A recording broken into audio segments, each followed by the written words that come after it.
اپنے بیٹے کو کوئی بات کہے تو سعادت مند بیٹے کو غور سے وہ بات سننی چاہیے۔ استاد یا شیخ اپنے شاگرد کو کوئی بات کہے تو اسے غور سے اس بات کو سماعت کرنا چاہیے، کیونکہ کہنے والا اس کا بزرگ ہے۔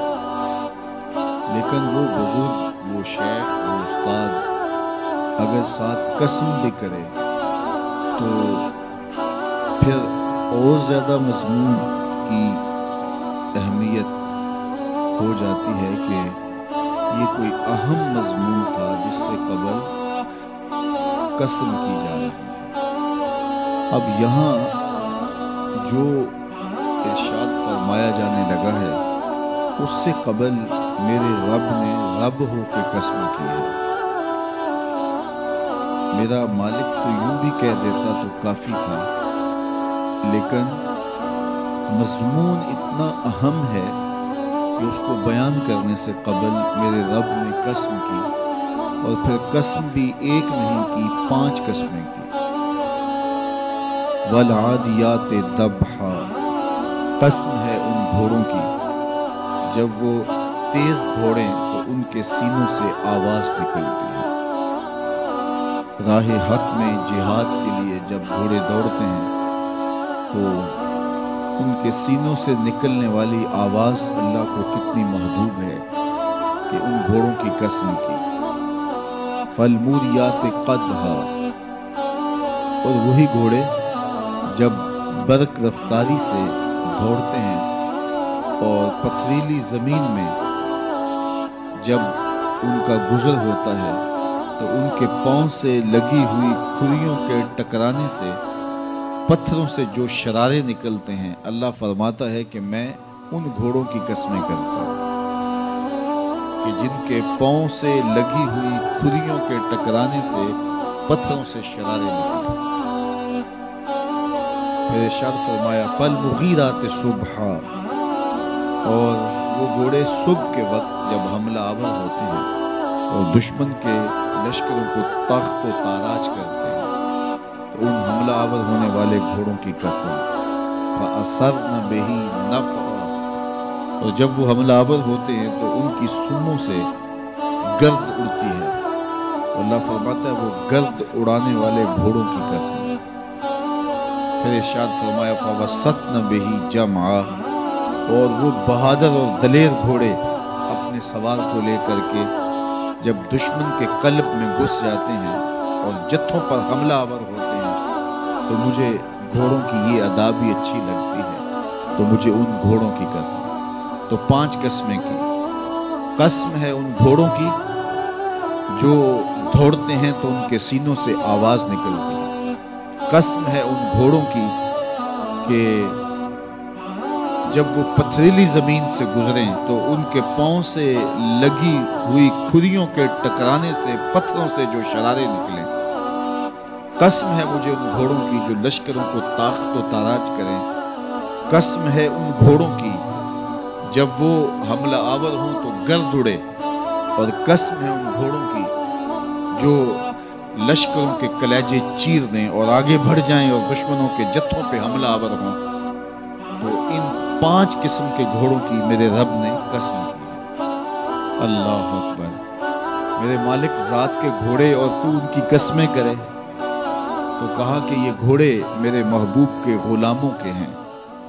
اللہ اکبر، محبوب کے غلاموں کے گھوڑوں کے پاؤں سے لگی ہوئی کھریوں کے ٹکرانے سے پتھروں سے جو شرارے نکلے رب کو وہ بھی پسند ہیں۔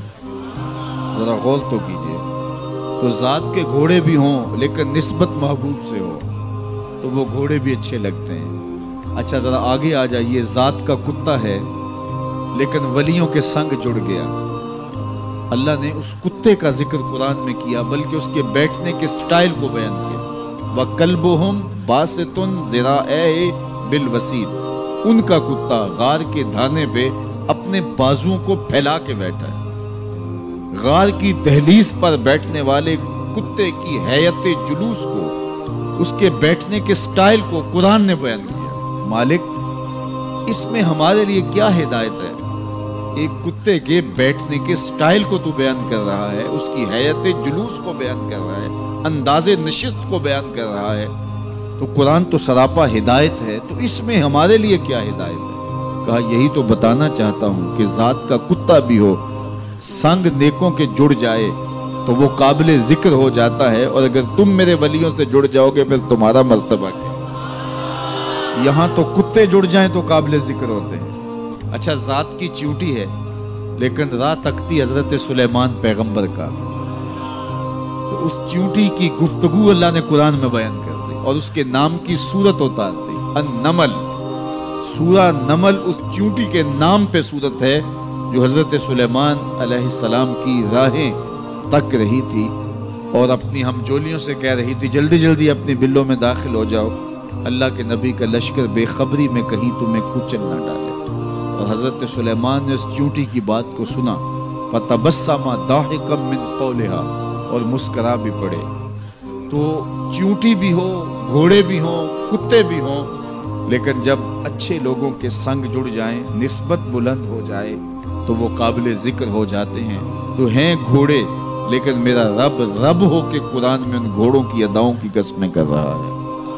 وَالْعَادِيَاتِ ضَبْحًا فَالْمُورِيَاتِ قَدْحًا فَالْمُغِيرَاتِ صُبْحًا فَأَثَرْنَ بِهِ نَقْعًا وَوَسَطْنَ بِهِ جَمْعًا۔ قسم ان گھوڑوں کی جو تیز دوڑیں تو سینوں سے آواز نکلے، پتھریلی زمین میں جائیں تو پاؤں سے شرارے نکلیں، گرد و غبار اڑائیں، دشمن کے لشکروں کو تاخت و تاراج کر کے ان کے جتھوں میں گھس جائیں، ان دلیر اور بہادر گھوڑوں کی میرا رب رب ہو کے قسم کر رہا ہے۔ یہاں قسم کی بات چلی تو اللہ نے محبوب کے گھوڑوں کی قسم کی، گھوڑوں کی اداؤں کو پسند کیا۔ محبوب کے غلاموں کے گھوڑے، ان کے پاؤں سے لگی ہوئی کھریوں سے ٹکرانے والے پتھروں سے نکلنے والے شرارے، رب کے وہ بھی محبوب۔ اللہ اکبر۔ تو پھر قسم کی بات چلی تو کبھی گھوڑوں کی قسمیں کی، کبھی محبوب کی راہ گزر کی قسم کی۔ لا اقسم بہذا البلد، مجھے قسم ہے اس شہر کی۔ تو شہر مکہ کی قسم کیوں کی؟ وہاں کعبۃ اللہ ہے، مقام ابراہیم ہے، چاہے زمزم ہے، صفا و مروہ ہے، مزدلفہ ہے، منا ہے، عرفات ہے، قدم قدم انوار کی برستی برکہ ہے، مطاف ہے، حتیم ہے، مستجاب ہے، مستجار ہے، ملتزم ہے، باب کعبہ ہے، سقف بیت اللہ ہے، قدم قدم پہ انوار برس رہے ہیں۔ شاید میرے رب نے قسم اس لیے کی ہو، شاید قسم اس لیے کی ہو، لیکن میرا رب کہتا ہے لا اقسم بہذا البلد، مجھے قسم ہے شہر کی، یعنی شہر مکہ کی۔ کیوں؟ یہاں کعبۃ اللہ ہے، یہاں مقام ابراہیم ہے، یہاں مزدلفہ ہے، منا ہے، عرفات ہے۔ کیوں قسم؟ وانت حل بہذا البلد، محبوب اس شہر کی گلیوں نے تیرے قدم چومے۔ اے انت مقیم فی ھذا البلد، امام قرطبی نے اس کا مفہوم بیان کیا، محبوب آپ کی اقامت اس شہر میں ہے، آپ کے سانسوں کی خوشبو سونگی ہے شہر کی فضاؤں نے، اس لیے مجھے شہر کی قسم کہ محبوب یہاں تم جو رہتے ہو۔ اللہ اکبر۔ تو محبوب کے شہر کی قسم کی، والعصر، محبوب کے زمانے کی قسم کی، والضحیٰ، محبوب کے چہرے کی قسم کی، واللیل، محبوب کی لٹکتی زلفوں کی قسم کی۔ کبھی کہا محبوب تیرے چہرہ زیبا کی قسم، کبھی کہا تیری زلف عنبری کی قسم، کبھی کہا تیرے شہر نور کی قسم، کبھی کہا تیرے زمانہ حسی کی قسم۔ اور پھر قسم کا باب چلا تو بات کہاں تک پہنچی؟ محبوب نہ صرف تیرے شہر کی قسم، نہ صرف تیری گلیوں کی قسم، نہ صرف تیرے چہرہ زیبا کی قسم، نہ تیری زلف نور کی قسم، نہ تیرے عہد زرعی کی قسم، محبوب تیری قسم تو ہے ہی تیرے غلاموں کے گھوڑوں کے پاؤں سے لگی ہوئی کھریوں کے ٹکرانے سے جو شرارے اڑتے ہیں، میں خدا ہو کے ان شراروں کو بھی پسند کرتا ہوں اور ان گھوڑوں کی بھی قسمیں کرتا ہوں۔ یہ قرآن ہے نا، والعادیات ضبحا، قسم ہے محبوب تیرے غلاموں کے گھوڑوں۔ اللہ اکبر۔ قسم ہے ان کے سینوں سے نکلتی آواز کی، قسم ہے ان کے پاؤں سے نکلتے ہوئے شراروں کی، قسم ہے ان کی خوبصورت اداؤں کی، ان اداؤں والوں گھوڑوں کی قسم۔ اللہ اکبر۔ یہ قسمیں کرنے کے بعد جواب قسم کیا ہے؟ دیکھیے میں یہاں بیٹھا ہوں اور میں گفتگو کے آغاز پہ ہی قسمیں اٹھانا شروع کر دوں. مجھے قسم ہے رب کعبہ کی، مجھے قسم ہے عرش الہی کے مالک کی، مجھے قسم ہے زمین و آسمان کے خالق کی. تو قسموں پہ قسمیں کرتا جاؤں تو جو مجھے غور سے سننے کا عادی نہیں بھی ہے تو وہ بھی متوجہ ہو جائے گا اور سننے کے لیے بے چین ہو جائے گا کہ حضرت قسموں پہ قسمیں اٹھائے جا رہے ہیں، کوئی بات ہے آج. تو میرا رب رب ہو کے قسمیں کر رہا ہے. تو اس کے بعد جواب قسم کیا ہے؟ تو کان کھڑے ہو گئے، روحوں میں پیاس بڑھ گئی اور سماعتیں بچھ گئی کہ میرے مالک تو قسموں پہ قسمیں کر رہا ہے. کبھی گھوڑوں کی اداؤں کی قسمیں، کبھی ان کے سینوں سے نکلتے ہوئے جو ہے وہ اس مہیب آواز کی قسمیں، کبھی پاؤں سے اڑتے ہوئے شراروں کی باتیں، اور کبھی ان کے پاؤں سے اڑتی ہوئی دھول کی کہانیاں. تو قسم پہ قسم، اور قسمیں بھی گھوڑوں کی، تو کوئی بات ہوگی. تو ایک دم کان کھڑے ہو گئے تو جواب آیا ان الانسان لربہ لکنود، بے شک انسان اپنے رب کا ناشکرا ہے. انسان اپنے رب کا ناشکرا ہے.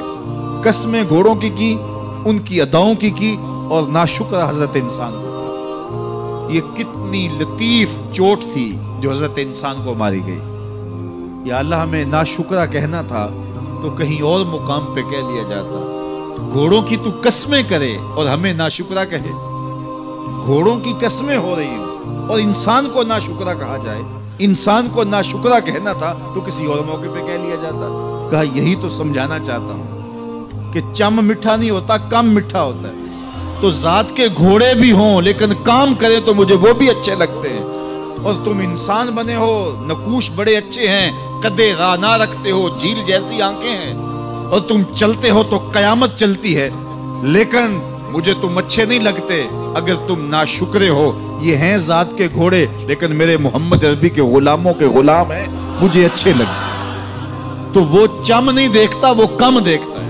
تو ذات کے گھوڑے بھی ہوں لیکن نسبت ہو میرے حضور سے، نسبت میرے رسول سے ہو تو رب کو وہ اچھے لگتے ہیں. تو کہا والعادیات ضبحا فالموریات قدحا فالمغیرات صبحا فأثرن به نقعا فوسطن به جمعا ان الانسان لربہ لکنود. بے شک انسان اپنے رب کا ناشکرا ہے. اللہ اکبر. پھر فرمایا وَإِنَّهُ عَلَىٰ ذَلِكَ لَشَهِيدٌ. اس پر کسی دلیل کی ضرورت نہیں ہے کہ یہ ناشکرا ہے، یہ خود اس کا گواہ ہے. ذرا اپنے اندر اتر کے دیکھے کہ یہ کھڑا کہاں ہے. یہ کس قدر نعمتیں پانے کے باوجود شکوے کی زبان کھولے رکھتا ہے. یہ ناشکرا ہر وقت اس کی نعمتوں کی ناشکری کرتا رہتا ہے. جتنی نعمتیں اس کو عطا کی، اس کو تو ہم نے جو چمکتی روشن آنکھیں دی ہیں، اس کو بولتی زبان بخشی ہے، خوبصورت چہرہ دیا ہے، قدے رانا بخشا ہے، اس کو دماغ دیا ہے، دماغی قوتیں عطا کی ہیں، اور اس کو سننے والے کان دیے، اس کی زبان پہ ذائقے رکھ دیے، نظام انہضام، نظام تنفس، کیا کیا نہیں سے عطا کیا. لیکن ہر وقت یہ ناشکری کے کلمات ہی بولتا رہتا ہے. میرے پاس یہ بھی نہیں، یہ میرے پاس یہ بھی نہیں، میرے پاس یہ بھی نہیں. دیکھیں اس کے پاس کیا کیا اس کے مالک نے عطا کیا ہے. تو یہ ہر وقت ناشکری. اور پھر جوں ہم قیامت کے قریب ہوتے چلے جا رہے ہیں، ناشکری بڑھتی چلی جا رہی ہے. میں کوئی بہت لمبی عمر نہیں رکھتا، لیکن مجھے آج سے 35 سال پہلے کے حالات کی ہوش ہے، اور جو میرے سے زیادہ عمر میں ہیں وہ اس سے پہلے کے حالات جانتے ہیں. تو میرا بنیادی طور پہ ایک دیہات سے تعلق ہے. تو میں اچھی طرح جانتا ہوں کہ لوگوں کے پاس جو آج کچھ ہے وہ آج سے 35-40 سال پیچھے نہیں تھا. بالخصوص دیہاتوں کے اندر لوگوں کے پاس 1 یا 2 جوڑے ہوتے تھے اور انہیں بار بار پہنتے تھے. کسی شادی یا بیاہ کے موقع پہ جانا ہوتا تو بعض اوقات کسی سے وہ لباس یا جوتے مانگ کے لے کے جاتے. مجھے اچھی طرح یاد ہے کہ اس زمانے میں لوگ اپنے کندھے پر ایک کپڑا رکھا کرتے تھے، اور شادی پر اگر کسی نے جانا ہوتا تو جس کا کپڑا بہت اچھا ہوتا تو اس سے وہ مانگ لیا کرتے تھے کہ میں نے ذرا شادی پہ جانا ہے. بڑے بھائی کے جوتے پہن لیا کرتے تھے، اور اسی طرح گزر ہوتا تھا. کبھی کوئی شکوہ زبان میں پیدا نہیں ہوا تھا، اور لوگوں کے شکستہ سے کچے گھر ہوتے تھے. اور گھر کے سین میں ایک درخت ہوتا تھا، دوپہر وہاں کاٹ لیتے تھے۔ اکثر لوگ دوپہر کا کھانا تیار نہیں کرتے ہوتے تھے، دودھ پی کر کے ہی گزارا کر لیتے تھے۔ صبح کو ناشتہ اور شام کو کھانا ہوتا تھا، لیکن اس کے باوجود اللہ کا شکر کیا کرتے تھے۔ یہ پچھلے دن میں گزرا تو دیکھا کہ بچے کھیل رہے ہیں اور غبارے پھوڑ رہے ہیں، اور جب غبارہ پھٹتا ہے نا تو بچے خوش ہوتے ہیں، کہہ لگاتے ہیں۔ پھر دوسرا غبارہ ہے، وہ اس سے کھیلنے لگ جاتے ہیں، اور پھر جب وہ پھٹتا تو پھر خوش ہوتے ہیں۔ تو میں ذرا رک گیا اور اس منظر کو دیکھنے لگا، اور پھر میں نے کہا کہ غبارہ پھٹتا ہے تو یہ بچے خوش ہوتے ہیں، لیکن جب ہمارا زمانہ ہوتا تھا، جب ہم بچے تھے تو غبارہ پھٹتا تھا، ہم رونے لگ جاتے تھے، کیونکہ کھیل ہی ختم ہو جاتا تھا۔ ایک ہی غبارہ ہوتا تھا 5-6 بچوں کے پاس، اور غبارہ پھٹ گیا تو کھیل ختم، تو سارے رونے لگ جاتے تھے۔ اور اب یہ غبارے پہ غبارہ پھوڑ رہے ہیں اور خوش ہو رہے ہیں، تو کہاں سے کہاں ہم آ پہنچے۔ لیکن اس زمانے میں اگر کسی سے پوچھا جاتا، لوگ پیدل سفر کرتے اور لباس بھی پورے نہ ہوتے، تو جب کسی سے پوچھا جاتا کیا حال ہے، تو وہ لمبا ہاتھ کر کہتا ہے اللہ کا شکر ہے۔ اس کی باڈی لینگویج بتاتی تھی کہ وہ اس کا رواں رواں اللہ کا شکر ادا کر رہا ہے۔ تو اس کا لہجہ بتاتا تھا، اس کا انداز بتاتا تھا کہ وہ اللہ کا شکر کس گہرائی قلب سے کر رہا ہے۔ تو وہ کہتا ہے اللہ کا شکر ہے۔ اور آج جب کہ اتنی نعمتیں لوگوں کو میسر ہیں، اتنا کچھ نصیب ہے، عالی نصب گھروں میں رہتے ہیں، لمبی لمبی گاڑیاں ہیں، سہولتیں ہیں، آسودگیاں ہیں، آسائشیں ہیں، مالی آسودگی ہے، رہائشی آسودگی ہے، کھانے پینے کے وافر سامان ہیں، ٹیبل پہ اتنے کھانے لگے ہوئے ہوتے ہیں کہ باری نہیں آتی کھانے کی، اور اس قدر لباس ہے کہ موسم گزر جاتا ہے اور بعض لباس بدلنے کی باری نہیں آتی۔ لیکن اس کے باوجود کسی سے پوچھے جناب کیا حال ہے، آسودہ حال شخص سے بھی پوچھے، تو وہ بھی بڑے آہستگی سے کہتا ہے بس چل ہی رہا ہے۔ تو وہ زمانہ تھا کہ جب لوگوں کے پاس کچھ تھا نہیں تو لمبا ہاتھ کر کے کہتے، تشکر کا لہجہ کتنا دل آویز تھا، اللہ کا شکر ہے۔ اور آج کہتے بس گزر ہو ہی رہی ہے، بس چل ہی رہا ہے۔ تو ناشکری بڑھتی چلی جا رہی، اتنا کچھ ہونے کے باوجود جو ہے وہ ان کا بھی چل ہی رہا ہے۔ تو کہا ان الانسان لربہ لکنود، بے شک انسان اپنے رب کا ناشکر ہے۔ اتنی نعمتیں کھانے کے باوجود، اتنی دولتیں سمیٹنے کے باوجود، اتنی عزتیں پانے کے باوجود، اتنی آسائشیں حاصل کر چکنے کے باوجود، دولت کے اتنے انبار رکھنے کے باوجود، اس کی زبان بولتے ہوئے کتنے بخل سے کام لیتی ہے کہ بس گزر اوقات ہو ہی رہی ہے۔ اور میاں تیرے رب نے تجھے اتنا کچھ دیا، یہ دولتیں، یہ دولتوں کے انبار، یہ آسودگیاں، یہ بہاریں، یہ سب کچھ نہ ہوتا، تجھے زندگی بخش دی تھی، اس کا ہی شکر تیرے اوپر واجب تھا۔ اللہ اکبر۔ اللہ نے حضرت انسان کو یہ جو کچھ دیا ہے، کتنی چیزیں ہیں ہمیں پتہ بھی نہیں کہ وہ نعمت ہے، لیکن اللہ نے ہمیں عطا کی۔ دنیا کا ایک امیر ترین شخص تھا اوناسس، تو اس کے یہ آنکھوں کے جو پپوٹے تھے یہ کام کرنا چھوڑ گئے۔ کمپیوٹر تیار کیا جائے تو نیو یارک شہر سے بڑا ایک بکریاں چرانے والے شخص کے دماغ کا کمپیوٹر بنا۔ یہ حضرت انسان کو اللہ نے اتنا کچھ دیا ہے، اور پھر اس کو نعمتیں دی، عزتیں دی، جائیدادیں، زمینیں، لمبی لمبی گاڑیاں، عالی نسب پلاس، ساری زندگی آسودگی سے گزر سکتی جتنا اس کے پاس موجود ہے۔ لیکن اس کے باوجود ہر وقت اس کے دماغ کے فیتے پہ یہی چلتا ہے اور یہی کہانی چلتی ہے، یہ زیادہ کیسے ہو، یہ زیادہ کیسے ہو، یہ زیادہ کیسے ہو۔ اس اضطراب نے اس کو بے چین کر دیا ہے، اور خواہش زر نے، حوث زر نے اس کا چین چھین لیا ہے، اور اتنی محبت جاگزی ہوگی اس کے دل میں کہ اللہ کی محبت کے لیے اس کے دل میں جگہ ہی نہیں بچی۔